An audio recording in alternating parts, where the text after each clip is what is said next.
Ah, Este vídeo pretende explicar um segundo script com complementos. Portanto, mais uma vez, que tiveram origem nas reuniões que tivemos nas últimas 2 semanas. Neste caso, este script aplica-se principalmente a quem? Aos grupos que decidiram utilizar não ah, o enriquecimento funcional para caracterizar uma lista composta por proteínas que estão na interseção de várias das listas que nós usamos, portanto, alvos, interatores, reguladores, outros três. Mas houve um ou dois grupos que mostraram interesse em portanto, fazer a análise de enriquecimento da lista das proteínas que eram exclusivamente alvos e da lista de proteínas que eram exclusivamente reguladores, e depois comparar os termos que estavam enriquecidos em ambas as listas. Portanto, aqui a ideia era este esforço era tentar encontrar evidência de ciclos de retroação indiretos. Esta procura, portanto, no script inicial da aula estava descrita esta análise. No entanto, para apresentar corretamente os resultados do enriquecimento destes termos que aparecem enriquecidos tanto na lista dos alvos como na lista das proteínas que são exclusivamente alvos, como da lista das proteínas que são exclusivamente reguladores, é necessário mostrar informação do enriquecimento do termo nas duas listas. E obter essa informação dá um bocadinho mais de trabalho. Então temos aqui este script, que mais uma vez na primeira parte é idêntico ao que já existia para a aula. Mas neste caso a análise de enriquecimento é feita, por um lado, para a lista dos alvos só, e por outro lado para a lista dos reguladores só. Portanto, as proteínas, por um lado, as primeiras proteínas que são exclusivamente alvos e aqui proteínas que são exclusivamente reguladores.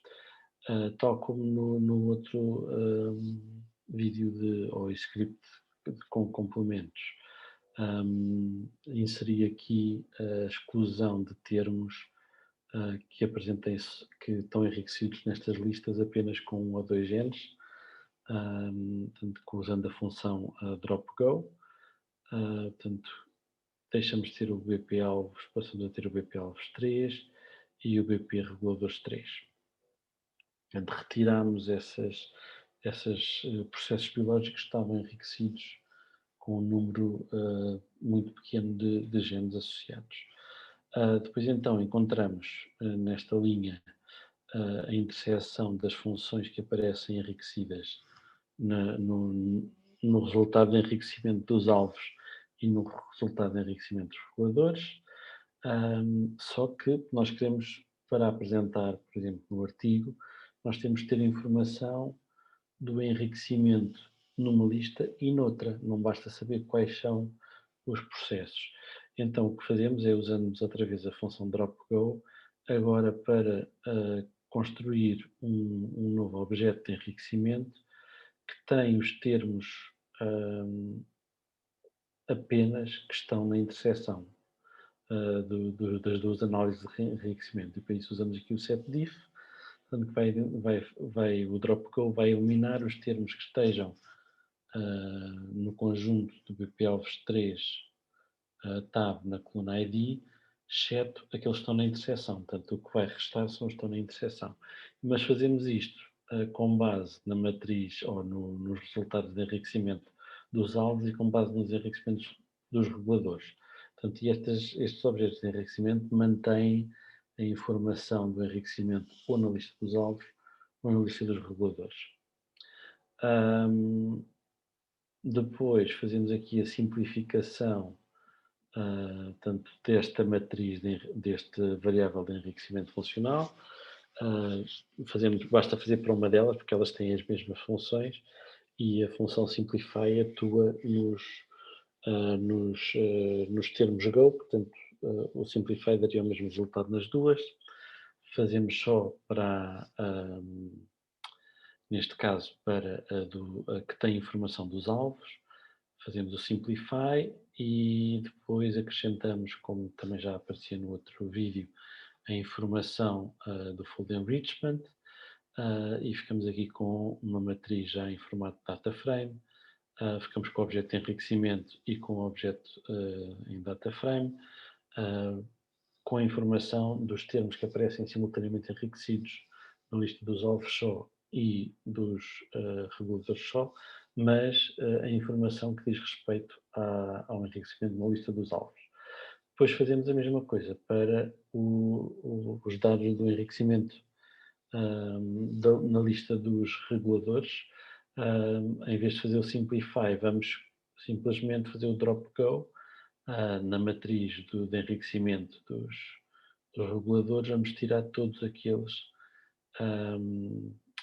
que foram eliminados pelo simplify. Exatamente. No caso do objeto dos alvos, fazemos a mesma eliminação que o simplify fez no objeto dos alvos, fazemos essa eliminação usando o drop go no objeto dos reguladores. E acrescentamos o folder enrichment no objeto dos reguladores. Depois, portanto, temos aqui já os termos comuns enriquecidos em comum nas duas listas e simplificados. E agora queríamos ter num único data frame a informação dos dois enriquecimentos. Portanto, só para mostrar, se eu for aqui, só fechar aqui, tenho muita coisa aberta. E se eu for aqui tanto ao PPAR simptab, PPAR simptab, pronto. Temos neste caso 42 termos que estão enriquecidos simultaneamente na lista dos alvos só e dos reguladores só, mas aqui o gene rate, o background rate, o p-value, o gene ID, o count e o folder enrichment dizem respeito ao enriquecimento nos alvos, enquanto que aqui esta variável BPAR simptab tem os mesmos 42 termos, mas os valores aqui dizem respeito ao enriquecimento na lista dos reguladores. O que nós queríamos era ter uma tabela única em que tínhamos a informação dos termos e depois tínhamos os dados necessários para caracterizar o enriquecimento funcional, por um lado para os alvos, por outro lado para os reguladores. Então, para fazer isso, temos então aqui, criamos uma nova variável, é esta BPARA, desculpem, é que estas duas linhas é para ordenar os dois data frames, de maneira que a ordem pela qual aparecem os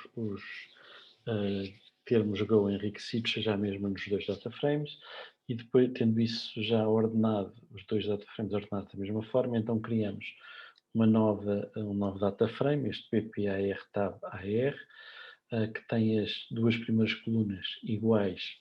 Podíamos ir buscar esta informação a qualquer um dos dois anteriores, mas vamos buscar só uma, e depois vamos criando colunas com a informação, por exemplo, do gene ratio para o A, para os alvos, o gene ratio para os reguladores, e vamos buscar aos dois data frames originais.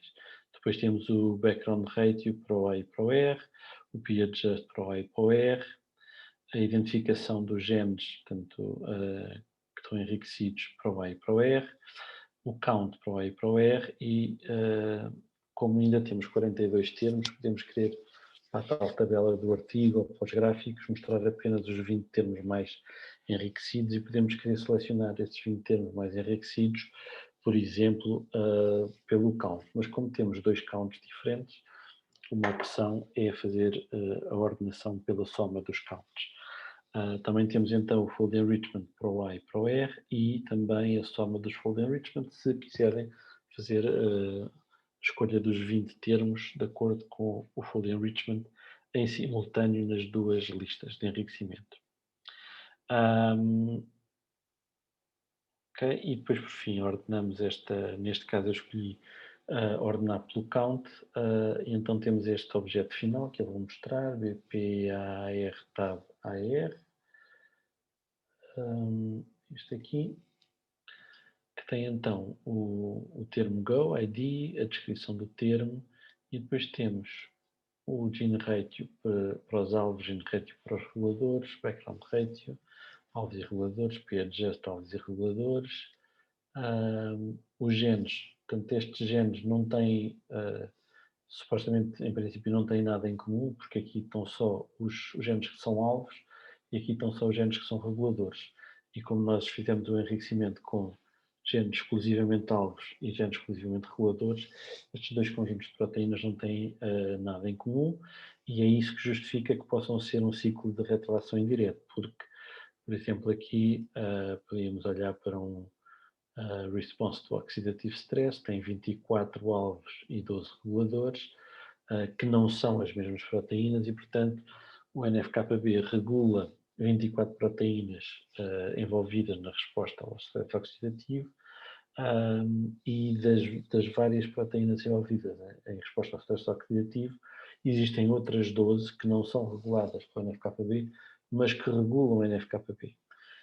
Como estas, ao todo 36 proteínas estão na mesma via, obviamente influenciam-se mutuamente, portanto, quando umas estão mais ativas ou menos ativas, podem ter um impacto nas outras, ou simplesmente, se estas estão mais ativas, têm uma consequência no stress oxidativo, que por sua vez tem uma consequência nestas outras 12 proteínas que vão regular o NF-κB. Portanto, temos um ciclo de retroação indireto. Temos então as contagens dos alvos reguladores e o total, fold enrichment nos alvos e reguladores no total. Para fazer, o que é que fazem com isto? Ou querem extrair, e já estão ordenados pela soma do count, dos dois counts. Agora, se quiséssemos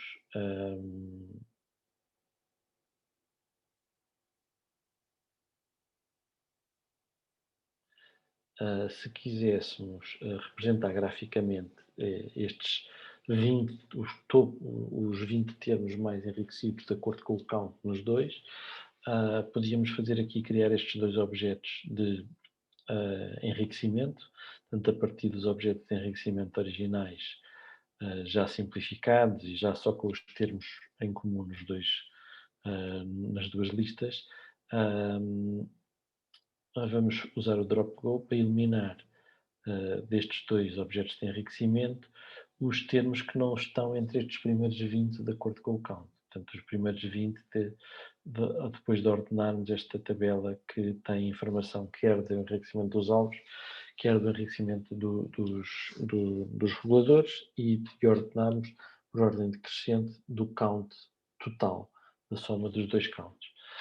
E depois podemos fazer os dot plots, tal como fizemos no outro script, com cada uma destes objetos, tanto os 20 termos, mas com os dados do enriquecimento nos alvos, e os 20 termos com os dados do enriquecimento nos reguladores. Eu tenho aqui os gráficos já feitos, mas não visíveis. Então temos aqui neste caso os 20 termos, e aqui neste caso são os dados para o enriquecimento nos alvos, mas se for para a